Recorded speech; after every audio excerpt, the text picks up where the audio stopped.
This is a story of life, love, and language, unfolding in an epic around-the-world journey full of stunning sceneries, captivating cultures, and exotic animals. The goal is to become fluent in Spanish while visiting every single Spanish-speaking country across 3 continents. This part of the journey will focus on Mexico. But first, let me introduce myself. I'm Ace, and I'll be your guide and translator on this crazy adventure. But it's not just about adventure or learning Spanish. At the heart of this is a story about embracing life, embracing love, and embracing humanity.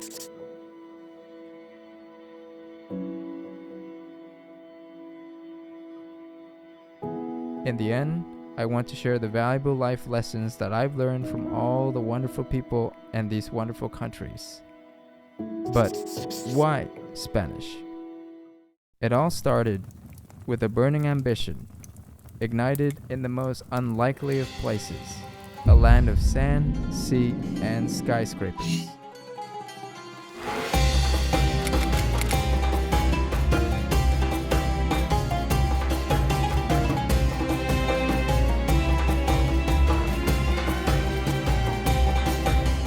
At the time, Dubai was hosting the World Expo.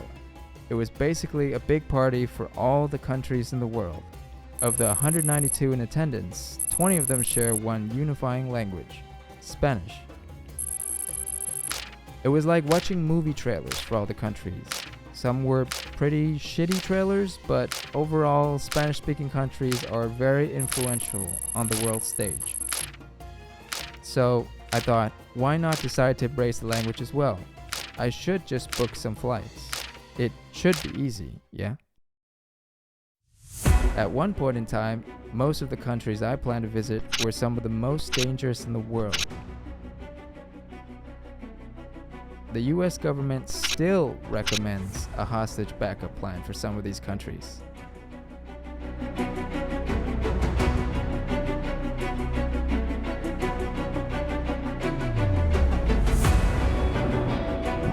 The 4 main issues were cost, time, safety, and skill. How would I fund all this? I could use my savings. I'll figure it out somehow. My timeline is 12 months for traveling and immersion. For safety concerns, I'll go with the classic John Wick weapon, a fucking pencil. Actually, maybe not. I decided on a pen, but not just any pen, a fucking pen. There's just one more thing, the most difficult obstacle yet. I need to become proficient at Spanish as quickly as possible. Exploring would be easier, and not dying would be a huge bonus as well. I would be super pissed if I died. For a couple of months, I studied as much Spanish as possible. I read books, watched Narcos, and used Duolingo. But ultimately, immersion was the best way to learn. So, with all the preparations ready and equipped with some standard Spanish phrases, I was finally ready to start the journey.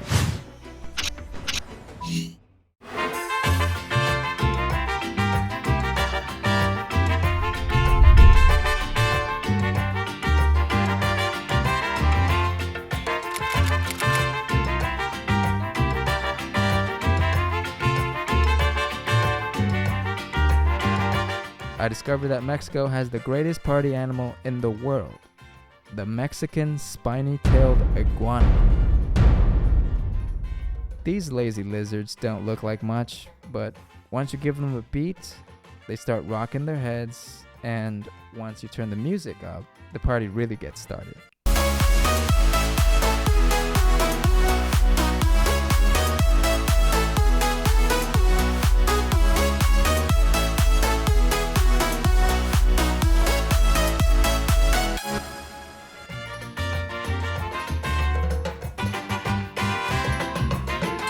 But even though I knew Cancun was literally the worst place possible for Spanish immersion, I could see why immersion works so well.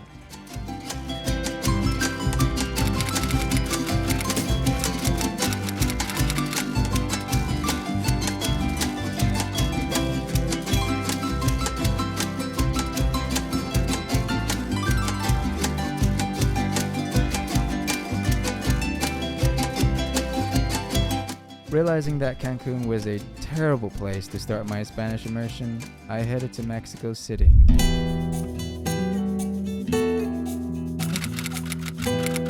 Unlike touristy Cancun, Mexico City had some weird things going on. This bathroom locks on the outside for some reason.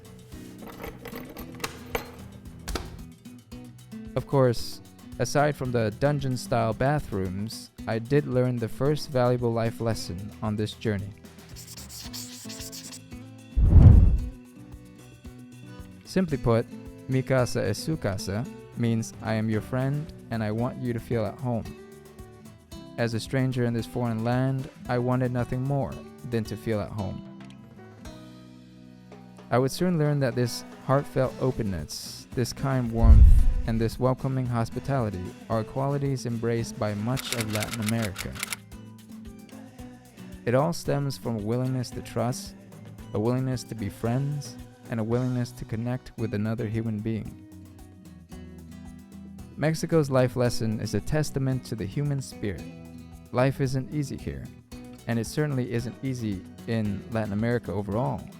And yet, this country proves that despite all the hardships of life, we can choose to be warm, welcoming, and kind.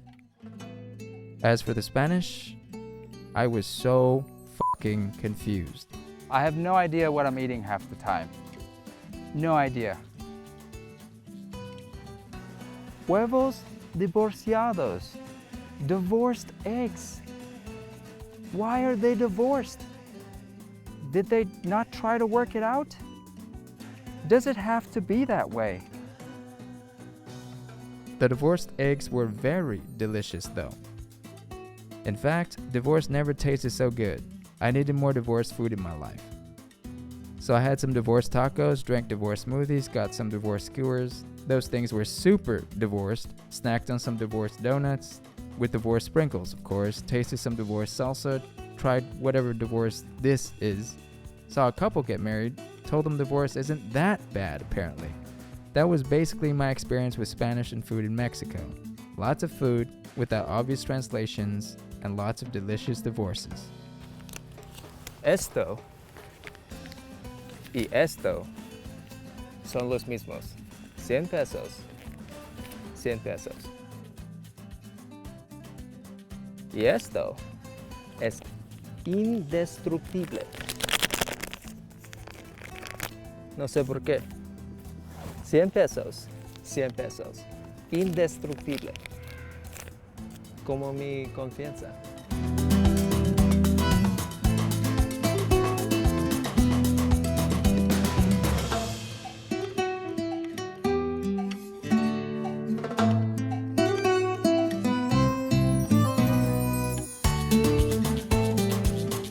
The thing I learned the most about this whole Mexico adventure in terms of learning another language is that it's really hard to not learn about the culture and their customs, their way of life as well. When people see that you're trying to learn all these things, when you're trying to speak in their native tongue, they actually do treat you differently. It's just the first country too. I am so excited. It's only going to get better from here on out. That's the end of this chapter. See you in the next country.